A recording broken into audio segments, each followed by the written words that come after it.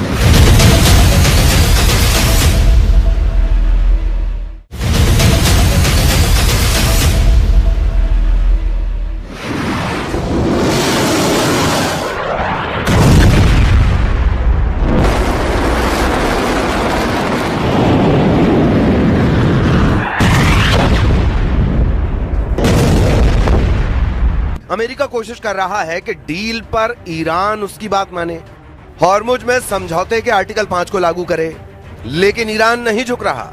वो हॉर्मुज में वसूली का प्लान बना चुका है और उस प्लान को लागू करने के लिए वो अमेरिका को मजबूर कर रहा है। उसका सीधा सीधा कहना है कि पहले MOU की शर्त पूरी हो, तभी आगे बात होगी। इन शर्तों में ईरान के अरबों की संपत्ति वापस करना, हॉर्मुज पर ईरान का पूरा कंट्रोल होना और इजरायली सेना का लेबनान से लौटना शामिल है। यानी ईरान चाहता है डील में उसका सिक्का चले, उसकी मर्जी चले, इसीलिए अमेरिका को बार बार मजबूर किया जा रहा है। मगर यह दांव उल्टा पड़ सकता है। इजराइल इसी फिराक में है कि एक बार ट्रंप का मूड बदले और फिर ईरान को अच्छे से सबक सिखाया जा सके। इजराइल के प्रधानमंत्री बेन्यामिन नेतन्याहू लेबनान पहुंचे हैं। लेबनान के दक्षिणी हिस्से में इजराइल के सैनिक मौजूद हैं। नेतन्याहू वहीं पहुंचे और अपने सैनिकों से मिले, उनका हौसला बढ़ाया। इतना ही नहीं, एक दिन पहले तक जो बात इजराइल के रक्षा मंत्री काट्स ने कही थी, लेबनान की जमीन से नेतन्याहू ने भी वही बात कही और एक बार फिर यह साफ कर दिया कि जब तक हिजबुल्लाह हथियार नहीं छोड़ता, इजराइल लेबनान से नहीं हटेगा। רצועת עזה, שמתפעמת בין האף יוצאת מן הכלל בתחילת המלחמה, מהדרום לצפון. זה לא בהכרח יעבור בשקט. אנחנו מאוד גאים במה שהשגנו בזכות הפעולה האמיצה שלכם וגם ההחלטות שקיבלנו. וההתעקשות שלנו שאנחנו לא יוצאים מדרום לבנון עד שהאיום לא בטל.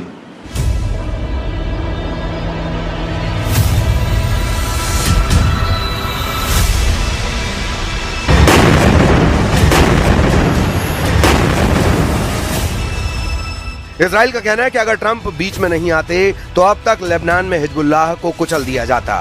लेकिन ईरान से डील के लिए ट्रंप ने लेबनान वाला ट्रंप कार्ड चला, जिससे इजराइल को हमलों की रफ्तार धीमी करनी पड़ी। मगर इजराइल तो इजराइल है और नेतन्याहू को रोकना मुश्किल ही नहीं, नामुमकिन है। वरना वो लेबनान की जमीन पर खड़े होकर हिजबुल्लाह को नहीं ललकारते। शायद ट्रंप ने नेतन्याहू का 28 फरवरी वाला सिग्नल दे दिया है। इसकी सबसे बड़ी वजह अमेरिकी सैन्य ठिकानों को खाड़ी देशों से शिफ्टिंग को भी माना जा रहा है।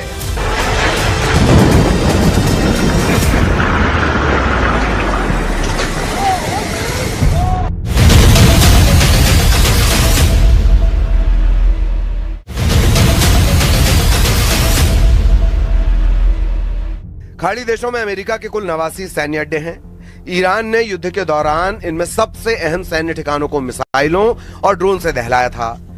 फिर से जब युद्ध के आसार बन रहे हैं तो अमेरिका अपने सैन्य अड्डों को बंद करने या फिर दूसरी लोकेशन पर शिफ्ट करने का प्लान बना रहा है। खाड़ी देशों से जिन देशों में सैन्य अड्डों की शिफ्टिंग की जा सकती है, उसमें 3 नाम सबसे आगे हैं। पहला इजराइल, जहां मजबूत एयर डिफेंस सिस्टम है, इसीलिए इसे सबसे सुरक्षित विकल्प माना जा रहा है। ग्रीस दूसरी लोकेशन है, जो यूरोप के करीब होने के कारण रणनीतिक रूप से अहम मानी जा रही है। तीसरी है साइप्रस, जो भूमध्य सागर में अमेरिका को बेहतर सैन्य पहुंच दे सकती है। ट्रंप ने जैसे ही अपने सैन्य अड्डों को सेफ हाउस में शिफ्ट किया, फिर ईरान का हिसाब तय है। ट्रंप जितने गुस्से में है, उससे यह भी साफ है कि अब ईरान पर B-2 बम वर्षकों जैसे विध्वंसक से हमला होगा। यह अमेरिका का ऐसा बमबाज है जो कभी चमगादड़ की तरह नजर आता है तो कभी चील जैसा दिखता है। ऐसा बॉम्बर जिसकी उड़ान का मतलब है बहुत ही खास मिशन। अमेरिका का B-2 बॉम्बर BBB फॉर्मूले के साथ उड़ता है। फॉर्मूला BBB यानी बंकर बस्टर बम B-2 दुनिया का अकेला ऐसा बॉम्बर है जो 3 तरह के बहुत ही खतरनाक बंकर बस्टर फायर कर सकता है। पहला है GBU-28, दूसरा है GBU-72, तीसरा है GBU-57, जिससे अमेरिका ने ईरान की फोर्दो परमाणु साइट पर हमला किया था। हालांकि तब ये सवाल उठे थे कि आखिर B-2 के हमले से हासिल क्या हुआ? क्या ट्रंप ईरान के परमाणु कार्यक्रम को पूरी तरह मिट्टी में मिलाने में कामयाब रहे या फिर सब कुछ एक दिखावा साबित हुआ? क्योंकि रूस ने तब अमेरिका की सर्जिकल स्ट्राइक की सफलता पर सवाल उठाए थे। 2025 में 12 दिनों के युद्ध में ईरान ने बराबर की टक्कर दी थी।